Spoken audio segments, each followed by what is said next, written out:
Hello and welcome back to the tournament. This is the second round between Omega and ProStar. It is a beacon rush game on Dead City. Let's get into it.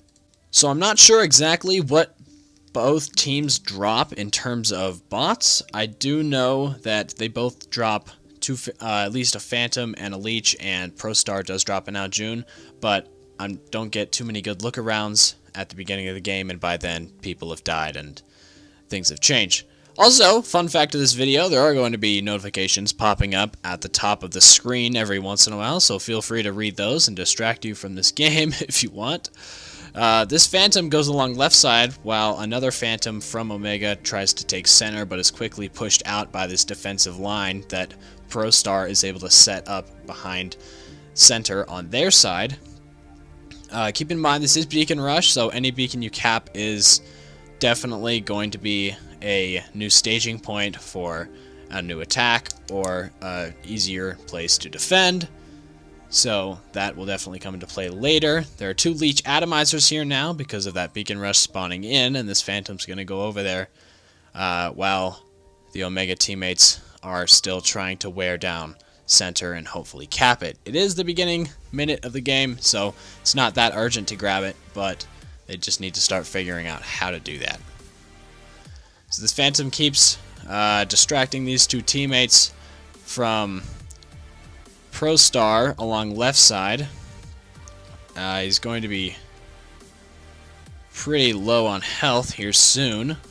Looks like he's just trying to distract them off of center and from his teammates. He just got taken out. You can see that most of the Omega players are actually along the right side of the map, probably defending this beacon because it is a lot closer to ProStar if they want to cap it than the left side, which would be Omega's home beacon. There are runs made for Omega's home beacon, but most of them are not anywhere near successful. So it looks like with most of the Omega team along right side, they're kind of being able to shoot Pro's home with an Aljun Calamity there and another one just spawning in shortly after. And at this point, there's no one actually in center physically from ProStar except this Gale that just dropped in. So what I would have done earlier would hopefully send a Gale from my team over to this beacon right here because it can't be shot down, and if someone spawns in, they see they did have one here. If someone spawns in, then you can fly back out and back into cover. It's really good, though, that they were able to make a push for it. It looks like with the spawning in that Pro's able to do, they weren't successful with it. It looks like both teams are starting to crowd around the center beacon in an effort to both attack and defend, depending on whose team you're talking about. I do know there is an air support kill somewhere in this game with this Nightingale, so I'm going to say kudos to him in advance and also celebrate it when it does occur because it is a great honor and I applaud that. So here it looks like this Gale is going to try to take the center beacon. There is an enemy Gale up, but it doesn't look like it's paying attention really to the person trying to cap it. Looks like he's too high to make any change on the center right now, so looks like he's going to have to try something else later or try to cap it again when he's not as high as he was. Yeah, now it looks like there's more teammates from Pro along the left side as well. They may be starting to move towards Omega's home beacon. We have an Omega player dropping down at the center. He's probably going to be hit by the Aljun Calamities that are around the center beacon, just checking it out, watching it. That ProStar player got is creeped a lot closer to the left side than the last time we saw him. And it looks like still we have a significant number of the Omega players along right side. So we got this Gale still here along left from Pro. What's going up with its ability? Let's see what it can do there. Hey, look at that! Another notification. All right. Looks like he's going to make another run for center. I don't know if it's going to be possible to grab it. Looks like he's changing it, but then enemy Gale comes in. And it looks like Omega's left side is being taken right now by that Gale that we saw earlier. It was able to sneak in there with its ability. Looks like it has been chased out of there, though, and it's retreating with air support. So this Gale now looks like it... Oh, okay, never mind. Ran out of flight power. Looks like the Gale that we're watching might be making a run for center. Not using its ability this time until it seems like it's at center. So now it's almost able to turn it white. Just turned it white. And a little bit blue, healing the Phantom in center with it. Along with another Gale that is up there. They're healing that Phantom. This Gale drops back as its abilities almost run out. The enemy Gale is dropping down so it can be shot. And the other Omega Gale is still there, and they're able to cap the beacon successfully at 4 minutes and about 15 seconds. So now it looks like with both beacon bars, Pro's is relatively intact, while Omega's is definitely a lot more depleted because Pro has been able to hold 3 beacons for a good majority of this game. But it looks like if Omega is able to hold this beacon for the rest of the game, they will probably be able to win. But let's just see how that goes for them. Now that Omega does have center, they're getting a little more bold with their attacks, trying to keep the ProStar players away from center.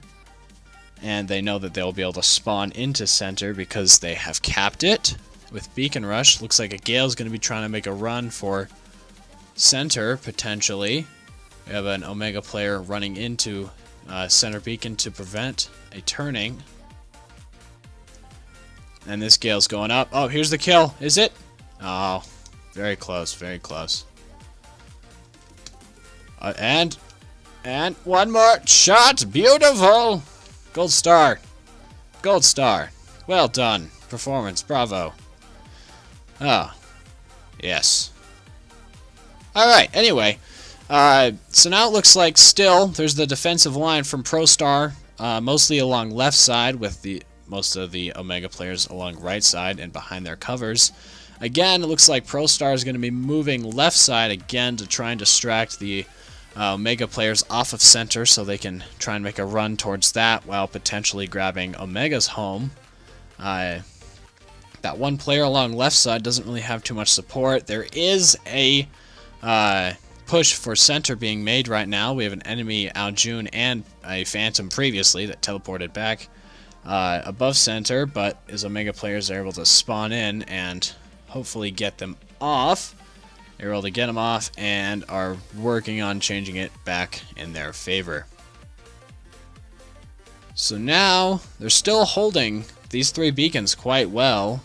Both teams haven't botted out yet or lost any players.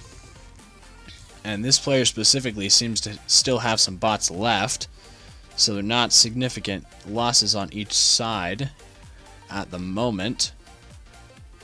Looks like we have 2 Ravanas from ProStar going to kind of do some work. You can see a player from Pro is moving up left side. Along with most of the Pro players, they're still hugging center, and it looks like they're moving in. They're able to drop at center and prevent more ProStar players from trying to grab it. Grab center beacon.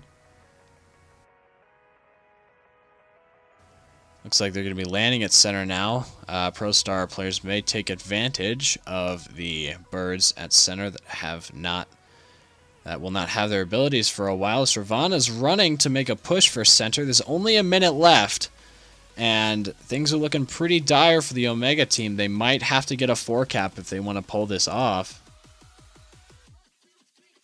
They're successfully able to defend the center from Pro attacks. Beacon bars are balancing out a little bit, but there's still only about 35 seconds left in the game, so they're gonna definitely it's gonna come close. we're just going to have to see how it all balances out. This player has bought it out, but it looks like the rest of his team is still going. Beacon bars are slowly ticking down. They're very close at this point. Omega looks like it's been outnumbered, with many of its players just using their last bots. Looks like there's only 3 or 4 of them left. They are attempting a 4-cap now, but with about 4 seconds left, I don't think it'll be enough. This game was incredibly close, but Pro was able to bag the win. After this game, Pro moves on to fight Vox after Vox defeated Honor, and we will just see how it goes from there.